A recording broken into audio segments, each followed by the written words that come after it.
My name's Shalini. I'm a Sidebar member. I'm excited to have everyone here. I want to introduce Elaine Chung, who is our speaker today.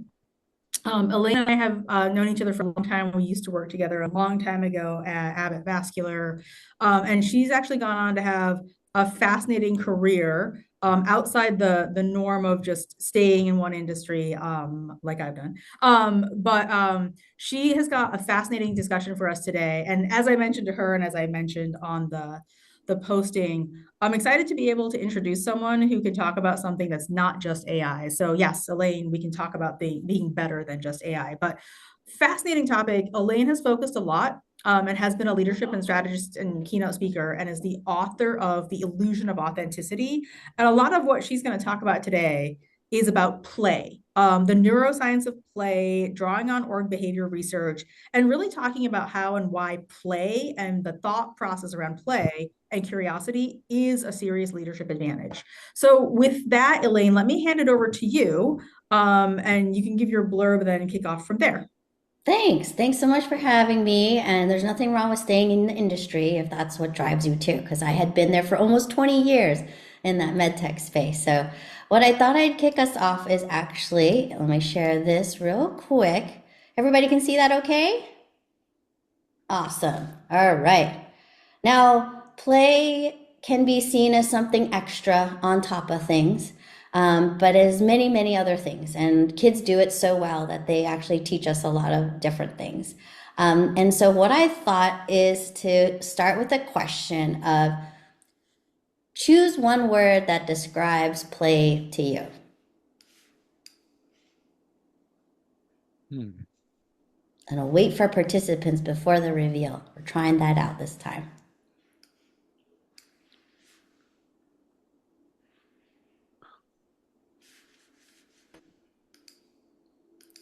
All right, we got one in.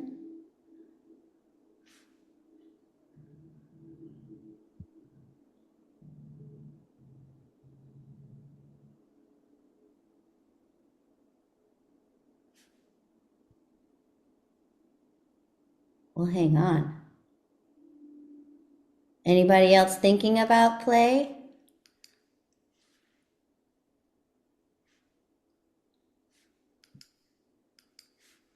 We got a We'll couple share in at the least chat. what. Okay, there's who else is. Oh, we got another one in. Discovery.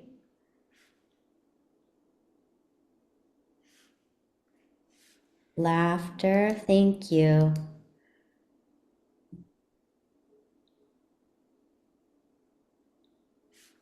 I'm sure there are other thoughts, so keep thinking about that. So it's yes and yes to all of these. Like it's linked with laughter, discovery, and okay, I see one more adding. And just think about it like play actually means different things for all of us. And really finding what that is can really help not only make you enjoy the work that you're doing every day a little bit more, but also find these sparks of joy and other divergent thinking thoughts. I think that ultimately, when we start talking a lot about AI and things like that, there's an element of even solving problems with AI that still require us to have this much more of a playful mindset to be able to figure out and craft towards. So I encourage you to keep iterating it as we talk about it today. And today we will be talking about play and what kids do so well, and that it can really help us solve some of the hardest problems. And as Shalini indicated, I'm Elaine. I used to be in the corporate side for close to 20 years, driving commercial teams, and saw that at the end of the day, that there's some element of how can we actually redefine how we connect and collaborate. And so, really thinking about in the terms of how kids operate in that playful mindset. If there's ABCs that I'll teach and share with you today, it's really around adaptability, bravery, and curiosity. So our adventure today will actually bring some of the science first. I'll share some scenarios, and then we'll actually do some integration time in some breakout rooms to get into that playful mindset, because it is about practicing that side of it. And I want you to start thinking of play as invitations to really explore, experiment, and connect together. So with that in mind, I thought let's get playing a little bit more. So when you think about kids, what are some words that, oh, let's see. All right, we'll do a waterfall actually. When you think about kids and how they engage in the world, right inside the chat, just what are some words that pop up into your mind?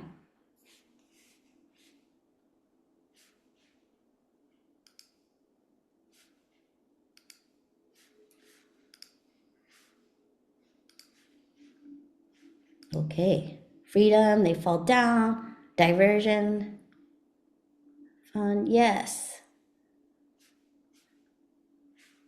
All right, most definitely, because their brains are really activated on all these different aspects and things. Their minds haven't been pruned and preened just yet. And who do you think are the people or folks that might need to solve some of the hardest problems out there? Astronauts, actually, like in space. And so there was actually some research done by George Land and Beth Jarman. It was a creative thinking assessment that they did for all NASA astronauts and engineers. And it was to define who was in that genius mode of things, like who actually was at that top tier that really could solve those different problems and be able to navigate any of the unknowns that might happen in space. And with that test, they actually thought to apply it to folks that weren't necessarily NASA engineers and scientists, and so they looked at about 1,600 people, and they looked at their genius level. And I want you all to guess who scored, like 90% of these folks scored, or sorry, the 98% of these folks scored genius level. Who do you think, what type of people they were? Maybe even what age were they at that you could anticipate? Right, and for some reason, my chat window has disappeared, so I can't even see this. Let's see. Okay. Fifth graders, preteens. And how about 30%? I'm not going to reveal it just yet. Let's see, 30%. We're seeing our children, yep, okay, 50s. Or just to reveal, can you believe? It was actually the 3 to 5 year olds. 3 to 5 year olds for the genius level. And then when you get to 10, actually, there's that significant drop. And you think about it too in terms of just like social norms that start falling in place, expected behaviors, those do start training our brain to maintain that certain way of thinking and doing. So by the time that we're adults, like I'm sad to report that we all kind of scored just 2% of us at this genius level. And with that, though, there's a thing going on in their brain that's causing this to happen. And it is, so this is a kind of the neurons and the neural pathways within brains of children. And you can see from newborn, 1 month, 9 months, 2 years, especially during that toddler time period, the neurons there have lots of interconnected webs. So you can kind of think of the neurons as like locations, and then all the neuronal like pathways, those are the roads. And so over time, though, the roads that are more often traveled get solidified. So you can kind of see as adults, like these pathways get more and more solidified because it is the route and the thinking that we do. So it could be either a body of knowledge or a methodology that we always tend to use, that it feels easier to do that. But when you're 2 and 3 in that early stage, there's so many sprouts that all these different like divergent ideas, like turning something into something else, come that much easily for you because your brain is actually wired in that particular way. And they're wired for those new inputs. And for adults, we kind of have to be more purposeful in that way. And so the way to go about that, though, is that we have to embrace being that 2-year-old, being in that mindset. And what I like to call and share this video is a little demonstration of all of the ABCs of being a kid together. So I'll play that here.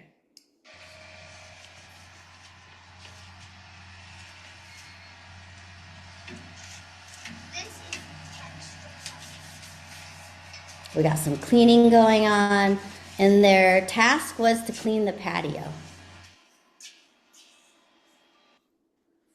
All right. So what we saw there was a kid's way of cleaning the patio. And from that, it was a blend of not just are they cleaning it like we would, right?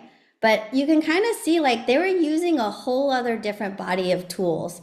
They were using some like typical ones of the gloves, but the little one was using a fishing net and bubbles actually to create enough soap to actually clean the patio. And so this is a core example of that divergent thinking that can be aligned to an actual task. So they still got the patio cleaned. But it was just in a very different way. And as we think about solving hard problems, but also as we're thinking of integrating new AI and applications and things like that, the requirement and need for our own divergent thinking is definitely at a higher threshold now. And so with that, to get into that mode, we kind of have to really start thinking about things as ABCs, really around that playful mindset. So adaptability, like they really demonstrate that quite well. B, the bravery try. I know in the chat we had some discussions or someone commented about just trying. And then C, curiosity and clarity. And we'll know that any 2-year-old will tell you exactly what's on their mind, even a 5-year-old. But we have, as adults, we can tap into that clarity, but with some maybe adult kind of shaping within that to keep in mind. The first one I wanted to share with you is adaptability. So this is just a picture of my daughter who wore her jacket opposite, and it's a snack holder. I said, well, what are you doing exactly there? And she didn't have enough hands to hold her snack, and because she had her backpack and all that, so that's what she said. She's like, I needed a snack holder, so I just thought to use my hood to do that. So she really adapted with the things that she had with her to be able to navigate, like, what do you do? What do you figure out? And what do you solve for in that sense? And so here's another example of just like adapting to tools. They didn't have rules to say, like, this is how you play pool. They actually created this themselves. They adapted the tools that they had on hand, and developed new rules and regulations within this. You can kind of see they've reshaped what these things were. And I did not prescribe or overprescribe what it was that these things are usually used for. So they didn't have that path in those neurons that I had showed you a little bit earlier. I didn't already like pave the path to say like this equals that. It is like, here are the tools, like adapt to it, like figure out what it is that means to you. And those are some skill sets that are much more that to remember that we had them before, and to be able to tap into those to really think through different options in different ways, to really get into that mode of thinking. The other one I wanted to share with you is the B's, the bravery to try, which we tapped on. And one statistic that I found so interesting was this whole thing around 38 times a day. So a toddler actually falls down 38 times a day. So when you think about that, they actually, like in adult terms, they failed. They failed to walk and balance their bodies 38 times a day. And likely they tried actually hard enough to even get to that failure more than 38 times a day. And when we think about that as adults, I don't know about you, but I have a little anxiety when I think about if I had tried that much to fail that many times a day. But as an adult, embracing that mindset of like, well, what if we just took a little bit more bravery to try, and not just like a half try, but a truly proper try where like, just like a kid where you're getting up and you're standing up, your full body and mind are actually involved in that effort. You used every resource that you've had to do that try. It's that kind of try that if we just did a little bit more of that, even towards that 38 times, what could that actually achieve? Like those are the true elements of bravery, that bravery to try. And here are some things like, and we saw some words earlier, so that play meant experimentation as well. And here are these things that they tried. On the left side, there's like a trap to acknowledge when the door is being opened that they tried out. In the middle, it was trying out like, what if I crinkled up paper and then traced the lines of those wrinkles? What would that look like? And so asking those types of questions and trying it out, not just letting it sit in their heads. Like that's something that they do very naturally, to even making a robot out of buttons and empty dice. And that's like a sticky Velcro thing and some clips and some cotton things. You know, being able to just test those thoughts out is a skill. Again, like their brain is also wired for it, and they're encouraged, right, within those elements to be able to try. And the best part is when you do have a group, and even a group here of connected individuals, that you can actually try these things together. The last one I want to anchor on is the curiosity and clarity. And the story around this is, all of a sudden, my 2-year-olds, they are twins, while we were walking in the streets of San Francisco, decided to stop and lay down on the ground. And they were looking at the birds, and all they were doing is asking why. Like, why does the bird fly? Why does it have to stay up in the sky? Why? And that curiosity wasn't because they knew any better or they had an ulterior motive. They really were just fundamentally asking the whys to truly understand. And so for us in the workplace and adults is really just to step back and start thinking about and being curious like a kid, where fundamentally there's no ego involved, but you're truly just there to really dig in to understand what is going on, like just the genuine curiosity to understand, like no ulterior motive, any of that comes through. And so that is one to pause to take a look at. And clarity. So this is just an example. And here's where there's like a balance. Like we have the benefit of being adults, where like we sometimes though can go overkill in the sense of crafting our words so carefully that the meaning of it disappears. But that's some of the clarity that kids do, is like if they see an issue, they're able to bring it up in this way. So we had a camp with all the cousins staying together and had created house rules. And so you can start to see what the house rules that they had seen and grouped together. And it is that clarity though that helps them as a team, because in essence they were like a small ecosystem of an example of a team, to be able to work together with the rules and guidelines that they could agree on, with full on clarity with that. Because without that, it's very hard to operate and run and be able to play in those situations. Now, these are the ABCs for to be able to get into that playful mindset. Because again, with the way our brains are as adults, we're at that 2% of us are genius level that can do the George Land and the assessment test and get that genius level. But also it requires us to be much more intentional to get into this. So remember the ABCs within that. And here we're actually going to do some of that and be in that bravery to actually try. So I wanted to share some scenarios, especially with the advent of AI. There's likely these things that have come up, and with clients, these are kind of the 3 main areas that have appeared as some tension. So one is like needing to let go of some expertise that really define either you or your particular team, any role changes that are happening, but also even I've seen an escalation of this is just navigating that high frequency of change. It's like, yes, change is happening, but just how often it happens.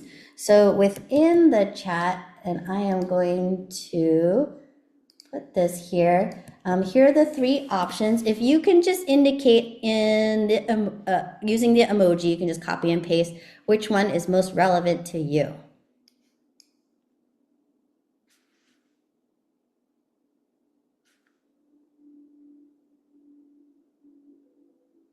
3, 3, 2. Okay.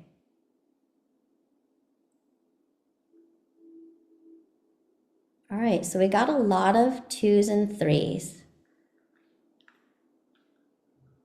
Great. Okay, so keep those in mind as we go through these next parts of it, because what we'll do is actually be integrating those ABCs within this realm so that you all can get into that playful mindset for a thing that's actually really current and present in your day-to-day, right? So within that, all right, so I want to, Shalini, if we can separate folks out into groups right after I give some instruction here, that would be great. One of the greatest values, I think, in communities like this that I also experience as a professional is just getting a chance to meet each other in a different way versus just staring at a speaker altogether. So I invite you all to treat this as your playground, to really think about things in ways that you may not have had a chance before, but to also share them in a way that you may not have had a chance before. And if we can just all agree here just to keep things within this container here, so that remains a protected space of a playground. So for the activity, now with the kind of challenge that you're seeing or scenario that you're happening, I think we saw a lot on role identity change and navigating unknowns or high frequencies of that. When we embrace the adaptability side, I want you to think about these 3 questions. If I were learning this for the first time today, what would I approach differently? And you can also kind of sprout out other thoughts and questions too. Maybe it's like, maybe I would ask certain things differently and things like that. 2, what routines or assumptions no longer actually match the environment we're in? And 3, where could small change or pivots make a difference? So when you're in your group, let's just do partners. I think we can do partners. Yes, let's do partners. And just share which one of those, was it the letting go of expertise, role identity, or navigating unknowns thing that was most relevant for you? And then choose one of these questions to share like what you're thinking about within that. And we'll do that for 5 minutes, given the time. Okay. All right, Elaine, I'm just going to do automatic breakouts. Sounds perfect. And then how many minutes do we want? 5. We'll do 5. All right, I'm going to create that right now. And all right, you can go ahead and join your room.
Okay, how was that?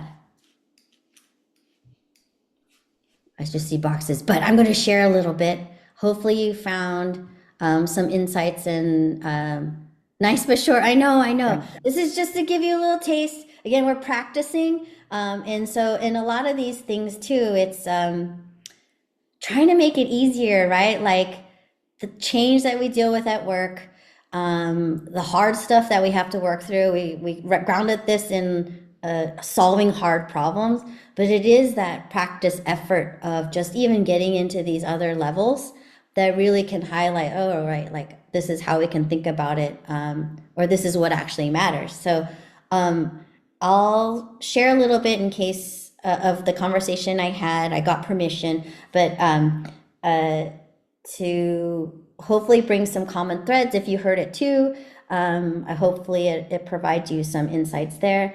But we did talk about exploration and experimentation as being some mode of kind of testing some of this out, where it's like that identity has changed or that role has changed. So experimenting with what that might mean, and also finding a group to help build that momentum to get you out of that too. So for this particular scenario, I was like kind of navigating what it might mean for that next thing to do. It was a very similar story for me, of like being 20 something years in a particular industry space, feeling something else, but not sure exactly what that looks like or should be, or look, tastes like, feels like. But formulating those experiments, but having people around you to help encourage that, and that bravery around that. Awesome. Okay. I'm going to do these next parts actually without showing the screen, just so we can hop in and out. So this next part with the whole bravery to try. Now, some questions to think about, and I'll put these in the chat here, would be when you think about those topics where it was, role change or the amount of change happening, what feels uncomfortable or unfamiliar about how I'm showing up? Two, think about like what truth about this change or transition am I actually avoiding? Because some of the things that kids do really well, like the fear actually doesn't come into their minds just yet. And we have so many layers of experiences of that. And so keying in on really like what is it really helps you acknowledge it and kind of put it to the side when you see it. Three, what risk may feel scary but necessary. And four, what's one small proper try that I can actually do? And think about it in terms of like, do this week, to feel more comfortable or more confident about any aspect that is on the top of your mind. So choose one of these questions. Shalini, if we can do another 5 minutes, but maybe mix the group, or do we want to stay the group? Let me try. Okay, or you could stay the group if that's easier. Um,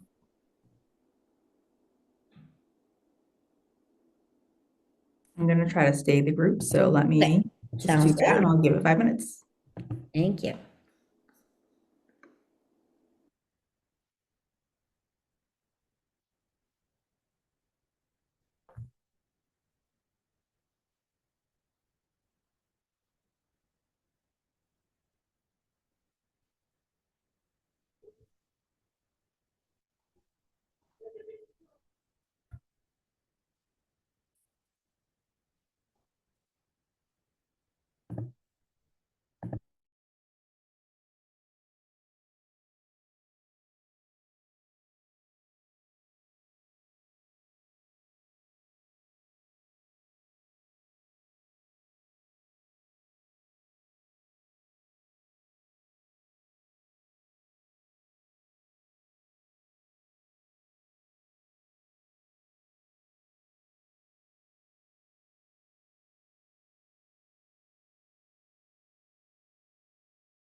my turn to say that was too short. Yeah, short, but I agree. Like I'm enjoying these breakouts and want love to keep these things going. Yes, good. Okay. I am like seeing the time too. So, please, I encourage you within these breakouts too, just like connect with people after this too. So much of the body of work that we do, but also how we want to explore any thought sprouts that pop up too. Like it's so much more fun doing it with some playmates, and you kind of all have been together here in that way. The last one that I want to share with you, but let's see, yeah, let's do it with time. Okay, we will have 5 more minutes. I'm going to do the chat. Is curiosity and clarity now. So when you think about that, here are the questions I want you to consider as I put them in the chat. Here is, so embrace that inner kid. It's really around asking questions to understand, like, because there can be times where it's like we know better and we kind of like have that underlying tone, but treat it as if you're a little kid. Like, so how can I ask questions or respond with more curiosity instead of judgment? Situations of like, what questions could help me explore or reduce fear? Because some of these things that happen with change, it does require us to encounter some conflicting feelings that we might have, and just be curious about what those could be. Three, what's that one what if worth exploring, even if the answer or outcome is unclear? And this is something that, at least for my partner group, we did talk a little bit about already with the bravery to try, but you can extrapolate that more in this session too, if you'd like. And then four, what if I treated this transition or a try like an experiment? What would I observe instead of judge? So I want you to take the lens of curiosity and clarity in this next session. And with time, just pick one first. If you have time, go in more, but we'll do that for another 5 minutes. Okay, here we go.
Hi. I was the only one in my breakout room, so I left and I came here. So there are a few of us here. Maybe we can chat here till everyone gets back.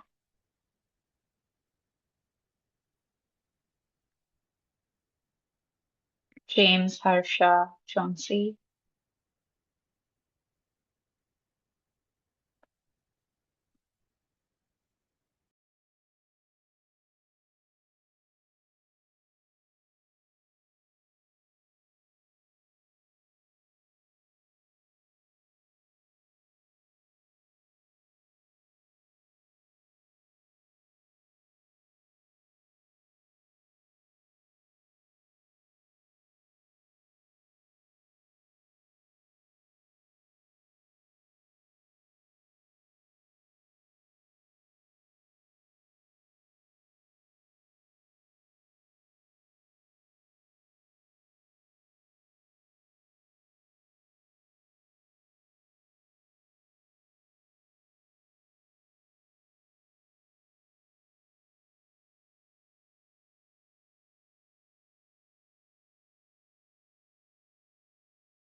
All right.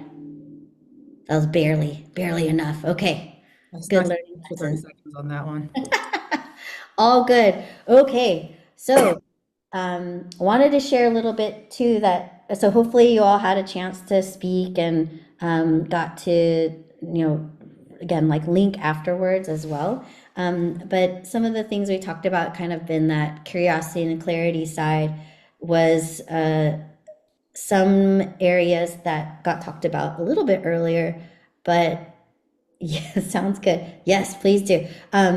Is around kind of like overthinking things that get in the way of us even being curious and even trying. And this particular example, we were just even talking about LinkedIn.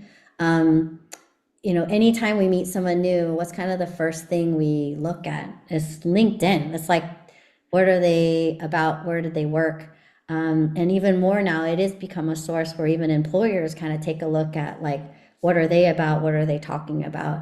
And so from that standpoint, there's like a agency around your story that it's like, oh, it's kind of a thing that I should do. But then marrying this aspect of, yay, I love that everybody's sharing too. This other aspect of how can I frame it for me where I am curious enough, where I can be brave enough to actually try. And so I'll share one of the framings is just thinking about it in terms of like, what is something that you think about that actually, if someone else would hear it, would actually help them. So even starting from that standpoint, whether it be like an insight in the industry that you see, a common thing that you keep seeing product groups struggle with, it could be even like an everyday thing, that is a story that is unique to you. And a way to give it a proper try, we were talking through in our group, was even if you're just like, let me just craft one once a month. And so that's what I mean by crafting like a proper try, like one that you can commit to, one that you're fully like, okay, I can do this whole thing. And that's what kids are so easily able to do. It's just like try and iterate. One mom I was talking to actually in a call before this was sharing how her kids would play a game with her, Wordle, and they would do Wordle at the same time and they would race. And the kids always were able to get it first. But she was able to get it with the least number of tries. And that's the difference is like they were able to get it to it faster because they had the bravery to try. So I encourage you with that. Have that bravery to try and have that curiosity to like kind of refine and continue onward from that end. Because we have just a few minutes left, I'll just share this one particular aspect to just how you can kind of approach it in the workplace. And it's around, one is like, you want to set the tone that you can do these small tries and consistently. One example I can give you is like during meetings, like if you actually want a certain space for your team members to really kind of get to know each other in a different level, there's one practice where you could say the heart, mind, and body. So within each update, everybody also shares like what's going on with my mind, my heart, and my body. And that goes then beyond the whole checklist of tasks and connects your team in a different way. And this is one tactic that we had used at a couple of teams that I'd been on. Another part to really set this playful mindset is define the playground. Like we define the playground here, like, and that's where it's like you can still create rules and boundaries within that, but it's enables your team members or even just you to know this different set of rules, and that allows you to do more of that exploration and stretching. And for some of you, you might find that it might be like, I physically need to be in a different place. So some walking and talking meetings for creative brainstorming, you can do that type of thing that helps too. And also creating that invitation to join. Because engagement really does start with that invitation. You can't just be like, okay, now let's brainstorm. No, it doesn't really operate in that sense. And so thinking of ways in which you can help participation really feel that it's a shared experience and event. So don't forget to bring people in and be like, hey, we're thinking about this. What are your thoughts on that? So even that kind of linkage of purposely going in, intentionally going in and asking for cross-functionally other people's ideas to even like different levels can really help create that invitation to join in. So I will, let's see. Thank you. Okay, well, I had lots of questions. I can share them later, but here we go. I know we're out of time, but please do connect. I know I spoke with a lot of you too individually. If there's any ways to help support each other in navigating a lot of these unknowns, I am more than willing and happy to help make that happen. Subscribe to our newsletter. We have something called the Shift Happens to really help navigate in a playful manner just all this tough stuff that we're all working through. So with that, I will turn it back to Shalini. Elaine, thank you so much. I think this has been a great session. Thank you for doing this, and I think and thank you for just talking about something that I think got people to really think, if not to adopt exactly what you're saying, to start those gears on, hey, this is how I can start to think or act differently, and hey, if my kids can do it, I should be able to do it too. And I think it's a great motivational factor. So thank you again. I would love to maybe bring you back for more people. Part two. But in the meanwhile, for those of you on the session, if you could give us feedback on the docs link that I posted in the chat, would love to hear your feedback and hear more of what you want to, topics you want to hear about. So that would be great. So thank you, everyone. Thanks for spending your lunch with us, and we'll talk to you soon. Thank you. All right. Thanks, everyone. Bye.